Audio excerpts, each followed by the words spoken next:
ঘোষণাপত্র এবং জুলাই সনদের জন্য আমরা 5ই আগস্ট এই গণঅভ্যুত্থানের 1 বছর পূর্তি হবে। আমরা 3রা আগস্টের মধ্যে সেটি কার্যকর দেখতে চাই এবং সরকার যদি 1 বছরের মধ্যেও এটি দিতে ব্যর্থ হয়, সকল রাজনৈতিক পক্ষ মিলে যদি ব্যর্থ হয়, তাহলে সারা দেশের ছাত্র জনতাকে নিয়ে আমরা আবারও মাঠে নামবো।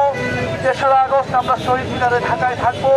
আপনাদেরকে 3রা আগস্টের আহ্বান জানাচ্ছি এবং ইনশাল্লাহ আমরা আবারও মাগুরাতে আসবো।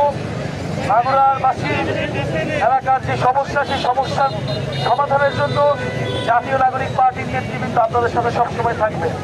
আমরা আজকে বিদায় নিচ্ছি, কিন্তু মাগুরাবাসীকে আমরা আন্তরিক ধন্যবাদ জানাচ্ছি যারা আজকের এই পদযাত্রায় অংশগ্রহণ করেছেন এবং বিচার সংস্কার এবং নতুন সংবিধানের দাবিতে যারা সরব হয়েছেন তাদেরকে ধন্যবাদ জানাচ্ছি। মাগুরার যারা জুলাই গণঅভ্যুত্থানে শহীদ রয়েছেন তাদেরকে স্মরণ করছি এবং আহত যোদ্ধা যারা রয়েছে তাদেরকে গভীর শ্রদ্ধার সাথে স্মরণ করে আমরা আজকের এই পথসভা এখানে সমাপ্ত ঘোষণা করছি। আসসালামু আলাইকুম।